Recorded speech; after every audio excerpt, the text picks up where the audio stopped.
डर का धंधा इतना अच्छा होता है कि इसमें दोनों तरफ फायदा होता है, दोनों हाथ में लड्डू होता है।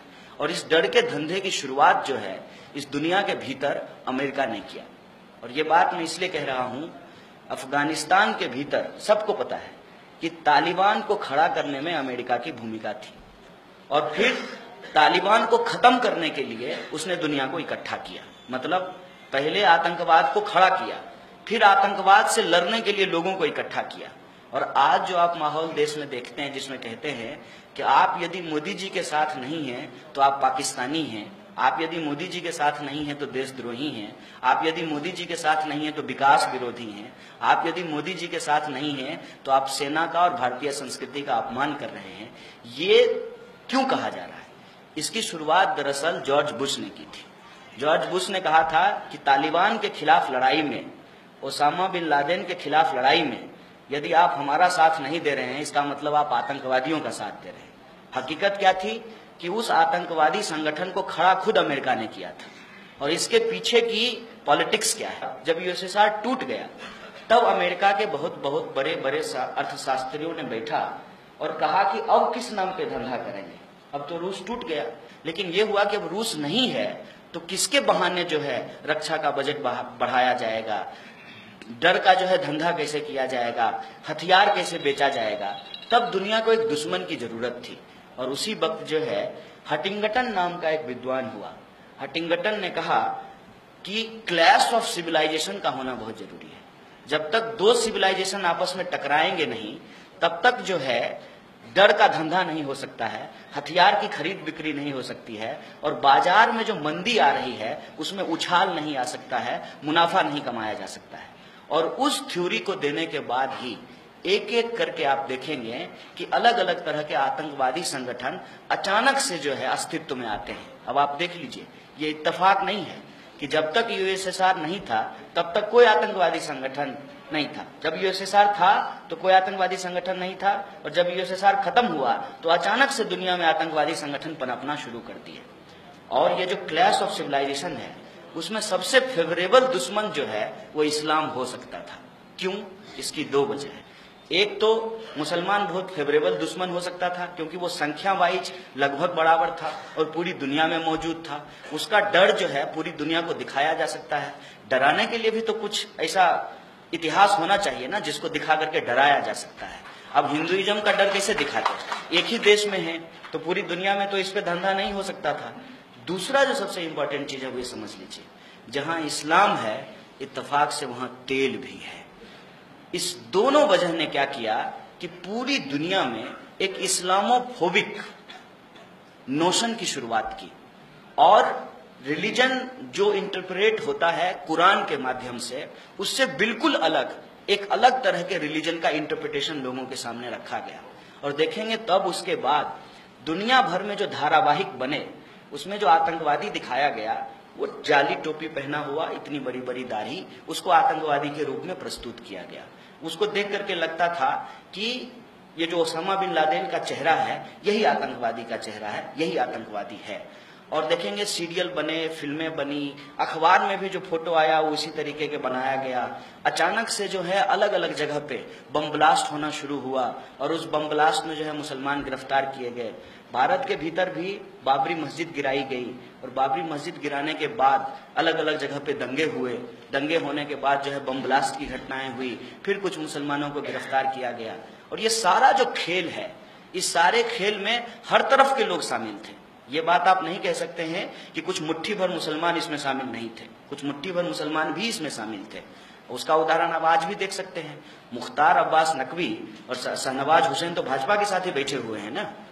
हर तरफ ये ऐसे लोग थे जो उनको ईमान से कोई लेना देना नहीं था, जिनको धर्म से कोई लेना देना नहीं था, धर्म की जो बुनियादी चीज थी उससे कोई लेना देना नहीं था। ये दुनिया का ग्लोबल जो धंधा था उस धंधे में अपना अपना मुनाफा कमाने के लिए लोग इसमें कूद गए और एक पूरे के पूरे रिलीजन को क्रिमिनलाइज कर दिया गया। और इसके आधार पे जो ग्लोबल धंधा शुरू हुआ उसका रिफ्लेक्शन भारत में भी हुआ। भारत में भी यह बहस बहुत जोर पकड़ने लगी कि सारे आतंकवादी मुसलमान होते हैं। हर बम ब्लास्ट में कोई ना कोई मुसलमान गिरफ्तार किया गया।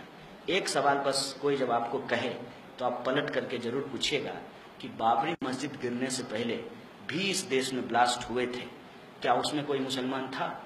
आजाद देश में किसी हिंदू के द्वारा किसी हिंदू की हत्या की गई थी। नाथूराम गोडसे ने महात्मा गांधी को मारा था। जय श्री राम बोलने वाले ने हे राम बोलने वाले की हत्या की थी। वो तो कोई मुसलमान नहीं था। उसके बाद मुझे बताइए, जो आज कहते हैं आप मुसलमानों को कि आप पाकिस्तान चले जाइए, अगर उनको पाकिस्तान जाना होता तो 1947 में ही पाकिस्तान चले जाते। मौलाना अबुल कलाम आजाद जो देश के पहले शिक्षा मंत्री हैं, ये लोगों को याद नहीं है, देश के पहले शिक्षा मंत्री हैं। 1857 के विद्रोह में पीर अली को भी फांसी दी गई थी, वो भी एक मुसलमान थे। और राम प्रसाद बिस्मिल एक ब्राह्मण के साथ एक मुसलमान अशफाक उल्लाह खां भी शहीद हुआ था। ये बात लोगों को याद नहीं है। देश के पहले शिक्षा मंत्री मौलाना अबुल कलाम आजाद ने जामा मस्जिद की सीढ़ी से तकरीर किया और कहा कि ये मुल्क हम सबका है, किसी के कहने पे हम कहीं नहीं चले जाएंगे। इस मुल्क की मिट्टी में हमारा भी खून पसीना है, हमारा इतिहास यहाँ से जुड़ा हुआ है। हम सारे के सारे लोग अरब से चल करके यहाँ नहीं आए हैं, हम यहीं पे पले हैं, बढ़े हैं। और उस धर्म की जो खासियत थी और जो पुराने धर्म थे जिसमें छुआछूत था, उसकी वजह से लोगों ने छोड़ करके इस धर्म को अपनाया है, क्योंकि ये पीस की बात करता है, बराबरी की बात करता है। मस्जिद में जो है ऊंच नीच नहीं होता है। इस आधार पर हम इस धर्म को अपनाए हैं, इसको छोड़ करके हम नहीं जाएंगे। और तब इस देश के मुसलमानों ने इस देश में ही रहने का फैसला लिया था। फिर से हिंदुस्तान पाकिस्तान किया जा रहा है, फिर से हिंदू मुसलमान किया जा रहा है, ताकि इस देश को एक बार फिर से बांटा जा सके। मैं आपको सिर्फ और सिर्फ ये बात याद दिला करके कि आपको डिफेंसिव होने की जरूरत नहीं है।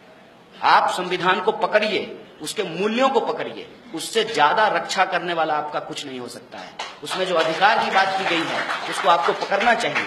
और कोई अगर ये कहे कि आपको कुरान को मानना है कि संविधान को मानना है, तो आप साफ साफ कहिए कि हम कुरान भी मानेंगे और संविधान भी मानेंगे, क्योंकि हमारा संविधान हमको कुरान को मानने की इजाजत देता है। यही हमारे संविधान की खासियत है। इस तरीके की बात जो बोली जा रही है उस पर आपको डिफेंसिव होने की जरूरत नहीं है। और आप बताइए कि इस देश में दो प्रधानमंत्री की हत्या हुई, किसी मुसलमान ने उनकी हत्या की? इस देश में गांधी की हत्या हुई, क्या किसी मुसलमान ने उनकी हत्या की? और आप कहते हैं कि मुसलमान के होने से जो है हमारा हक अधिकार छीना जा रहा है। तो उनको बताइए कि इस देश के भीतर मौलाना अबुल कलाम से जो है वो पहले शिक्षा मंत्री बने थे, उसके बाद कितने शिक्षा मंत्री मुसलमान बने हैं ये मुझे बता दीजिए। कितने एसपी और डीएम मुसलमान बने हैं ये मुझे बता दीजिए। कितने जो है बड़े ऑफिसर जो है मुसलमान बने हैं ये मुझे बता दीजिए। मुसलमान तो वो काम कर रहा है जो काम आप नहीं करना चाहते हैं। मुसलमान पंचर लगा रहा है, अंडा बेच रहा है, काश्तकारी का काम कर रहा है, छोटे मोटे रोजगार कर रहा है, उद्योग धंधे कर रहा है, और अपना पेट पालने के लिए मुल्क को छोड़ करके दूसरे मुल्क में जाकर के नौकरी कर रहा है, गल्फ में जाकर के नौकरी कर रहा है। और आप कह रहे हैं कि मुसलमानों की वजह से हिंदुओं की हालत खराब हो गई है। ये एक गलत बात है और इस गलत बात पे आपको डिफेंसिव होने की जरूरत नहीं है, आपको ऑफेंसिव होना चाहिए। बस एक बात दिमाग में रखना चाहिए कि कोई भी कौम का रहबर बनकर के आए और ये कहे कि हम धर्म बचाएंगे, तो उनको भी आप बराबर जवाब दीजिए और कहिए कि हमारे अल्लाह के पास बहुत ताकत है, अल्लाह ताला हमारी रक्षा करेंगे। हमको धर्म बचाने वाला नहीं चाहिए, हमको वो चाहिए जो हमारे लिए तालीम की बात कर सके, हमारे लिए रोजगार की बात कर सके, हमारे लिए स्वास्थ्य सुविधाओं की बात कर सके, हमारे जो उद्योग धंधे हैं उसको बचाने की बात कर सके। हमको ऐसे नुमाइंदों की जरूरत है। अल्लाह हमारी रक्षा कर लेंगे, इसलिए हमको इस्लाम बचाने वाले की जरूरत है। ये बात दोनों तरह के लोगों को आपको साफ साफ जवाब देना पड़ेगा। तभी इस देश के भीतर जो अदराइजेशन का प्लान चल रहा है, जो मुसलमानों का घेटोइजेशन का प्लान चल रहा है, उसको हम काउंटर कर सकते हैं और हम कह सकते हैं कि संविधान ने हमको बराबरी का हक दिया है। यह मुल्क हमारा भी उतना ही है जितना हिंदुओं का है, और इसके इतिहास में हमने भी कुर्बानियां दी हैं। और आज जब फिर इस देश के ऊपर हमला हुआ है तो कंधे से कंधे मिला करके हम खुद को भी बचाएंगे और अपने जो है कौम को बचाते हुए इस देश को भी बचाएंगे। ये हमारी बुनियादी जिम्मेवारी है।